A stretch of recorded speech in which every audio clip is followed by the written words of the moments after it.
Oh, the spring clamps. Don't need those. No, we don't.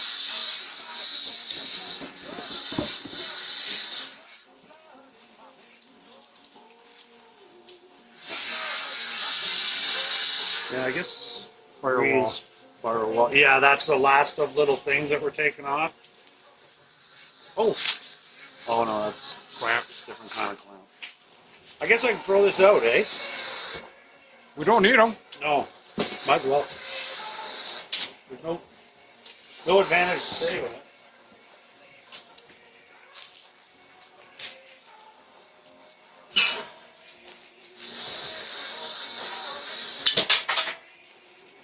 Uh-oh. I heard that.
Welcome to the channel, and a little bit of a late, sort of unorganized video. We wound up having a couple of camera batteries go dead, and my negligence to get some of these cameras set up. Anyways, so where you saw this left off, the steering valve is completely rebuilt. It is actually now painted, and the only thing left to do on it is to put the clamp and boot that goes on here, which I can show you on the table. We wound up taking the dipstick tube off of our unusable transmission because we found that the other one at some point must have been pulled out of the vehicle and got caught, and it was all twisted. Actually, I'll insert a piece of it. So we grabbed the old tube to use that, and of course there's the bracket for the tube and the dipstick itself. I gotta show you guys this. This is so neat. It's gonna be upside down. Oh, there it is. I don't know if you can read it on there.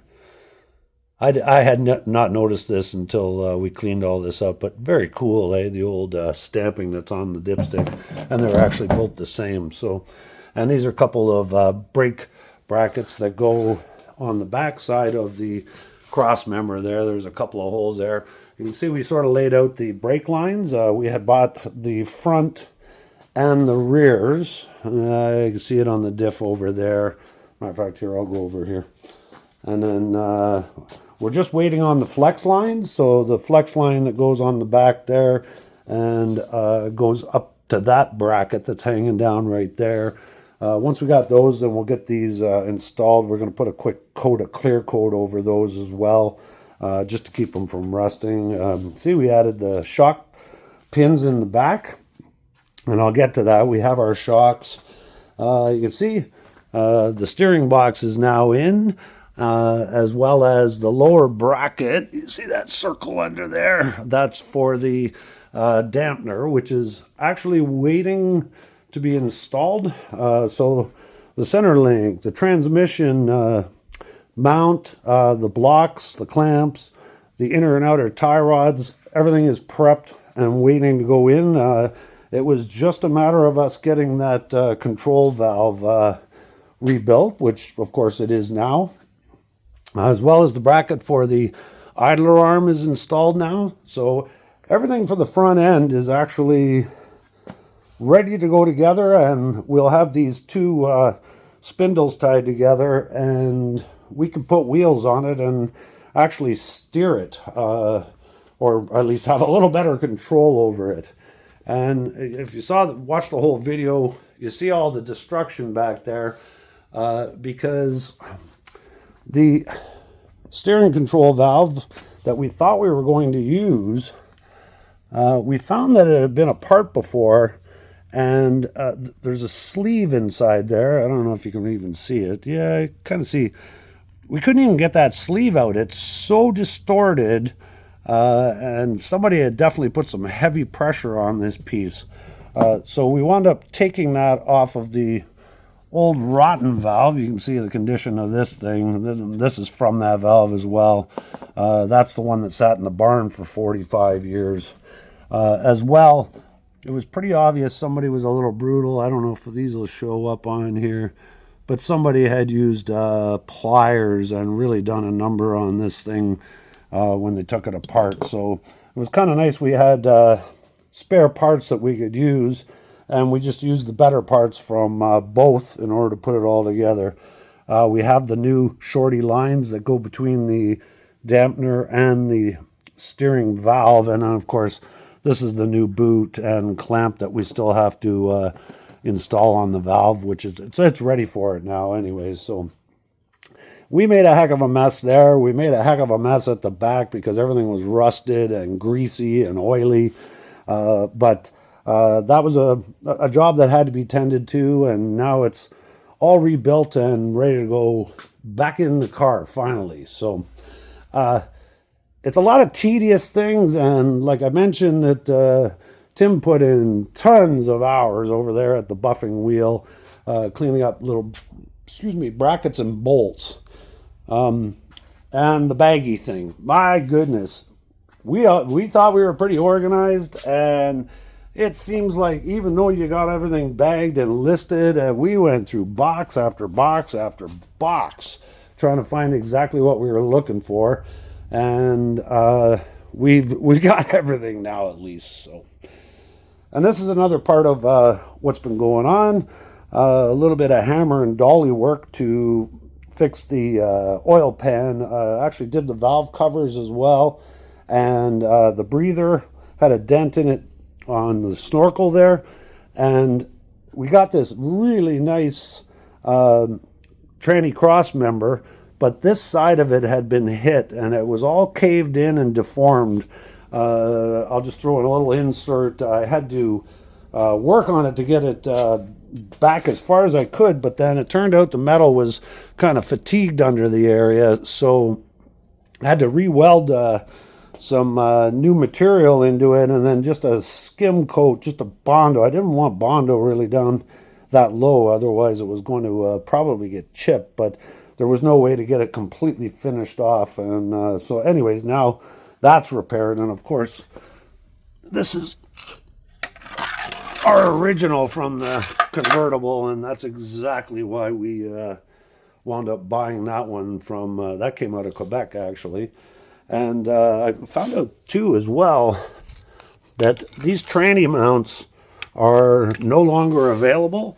That is the original out of our convertible, and we were lucky enough that the parts chassis we bought had a brand new one in it, so we were able to actually just get it painted up, and of course that'll be going in the car. I know I'm missing something here. What am I missing? Maybe I'm not missing anything. And sure enough, I was right. I did forget something, so I'm going to throw this in there. So here's some of the other parts we got in, and these were from Bud's Classic Car Parts. We were a little unhappy because there was a fair amount of damage to the, especially the rear shocks. You can see also that the rear shocks are a satin finish. The front shocks are a gloss finish. So we kind of want them to match, but unfortunately there was quite a bit of damage done to these in the shipping. And I got to give it to Bud's Classic Parts. They've agreed to give us a discount on them or replace them. So we've just said that we will repaint the shocks ourselves. And I got to talk to the boys, but I'm almost thinking I want them red just to give us a little bit of contrast under there. But we will we'll talk to the boys tomorrow about it, and we'll find out what they think. But got to give it to Bud's. At least they're willing to make it right, because the parts were kind of damaged. So that is where everything's at there. That's what I almost forgot. Sorry, there's so much going on. It's getting hard to get out, make a video. You just want to get the work done. I definitely got to get my cameras sorted out a little bit more so that get some more footage for you guys. The boys are coming again tomorrow, so we're probably going to get the chassis all tidied up, and we're hopefully, I think we're going into the engine next, to be honest with you. There's some sheet metal work to get started on the body, so we're kind of thinking that those two things could be going on at the same time. The weather took a hard turn on us, and we decided in the last video I mentioned getting the engine and tranny out of the motorhome.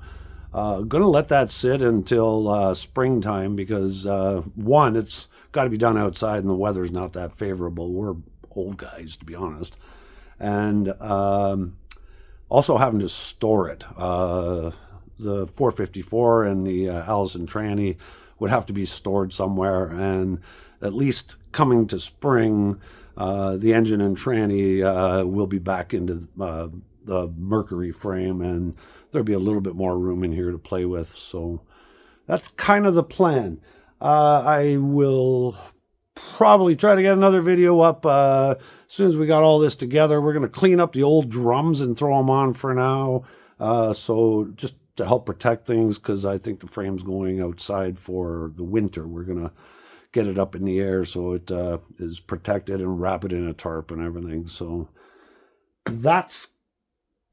I think that's it. That's about all I got for you. And then if you want, I'll throw in at the end a little hammer and dolly video, because it's actually old content now. While Mitch was blasting the body, there was a couple of days that Tim didn't make it here, and I got on smashing some stuff, because one of us was always kind of keeping six on Mitch if there was a problem with the blaster, which definitely happened more than once. So we appreciate all of you, and have a great day.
Oh yeah.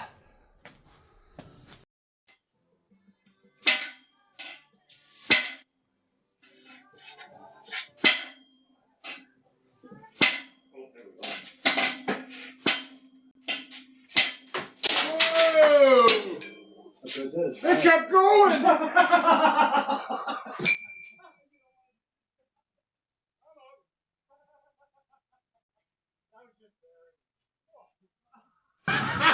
That's all. Bearing. Bounced off. One fucking bearing bounced off 6 things back here. Okay, you want to know the good news?